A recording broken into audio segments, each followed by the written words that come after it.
Hello friends, welcome back to Srikaladevi channel.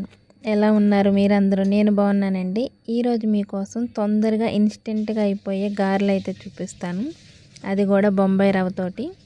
1 cup Bombay రవ్వ తీసుకోండి. 1 cup రవ్వకి 1 cup పెరుగు తీసుకొని రెండు కూడా బాగా కలిసేలా బీట్ చేసుకోండి విస్కర్ తోటి. ఇది మనకి మినపప్పు లేకపోయినా సరే అప్పటికప్పుడు ఇన్స్టెంట్గా చేసుకునే టిఫిన్ అనమాట. తొందరగా అవుతుంది. ఇలా విస్కర్ తీసుకొని ఆ పెరుగంతా రవ్వకు పట్టేలా కలిపేసుకోండి.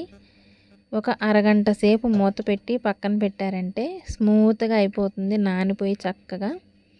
ఇది నానేలోపు మనం ఇంకొక గిన్నెలోకి, జల్లెడి గిన్నెలోకి 1/2 కప్పు అటుకులు తీసుకోండి. జల్లెడి గిన్నెలోకి ఎందుకు తీసుకున్నానంటే కడుక్కుంటాకి ఈజీగా ఉంటుంది కదా, అటుకుల్లో మురుకు ఉంటుంది. మామూలుగా ఇలా పొడి చేసి వేసుకోవచ్చు, కానీ నాకు ఎందుకో కొంచెం మురుకు ఉంటుంది అనిపించి నేను కడుగుతానమాట. ఇలా అటుకులను కడిగేసి ఒక 5 నిమిషాలు అయితే అటుకులు కూడా వాటర్ని పీల్చుకొని మెత్తబడతాయి. వీటిని మిక్సీ జార్లో వేసి మనం ముద్దలా చేసి పెట్టుకోవాలండి. కొంచెం వాటర్ వేసుకోవచ్చు. నేను ఒకవేళ వాటర్ ఎక్కువైతే జారైపోతుంది కదా, అందుకని నేను వాటర్ వేయకుండా ఇలా ముద్దలా చేసి పెట్టుకున్నాను. ఇప్పుడు అరగంట తర్వాత మనం నానబెట్టుకున్న రవ్వనైతే తీసి చూద్దాం. నానిపోయి ఉంటుంది మెత్తగా, స్మూత్గా. చూసారా ఎంత స్మూత్గా అయిపోయిందో.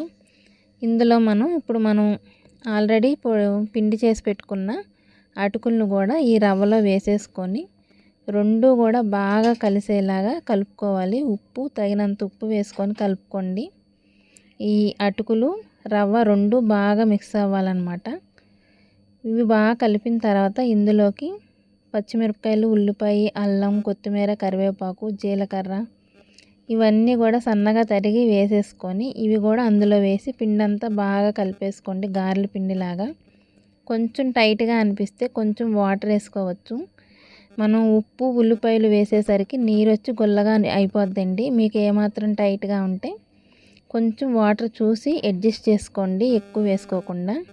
ఇంకా ఇలా గారెల్లాగా మన ఇష్టం వచ్చిన షేప్లో వేసుకోవచ్చు అనమాట. మేమైతే గారెల్లా వేసాము. కొంచెం వంట సోడా వేసుకోండి. ముందు వాయి వేసేటప్పుడు వంట సోడా మర్చిపోయాము, అవైతే గట్టిగా వచ్చినాయి. రెండో వాయికి మా అమ్మ మళ్ళీ గుర్తొచ్చి వంట సోడా వేసింది.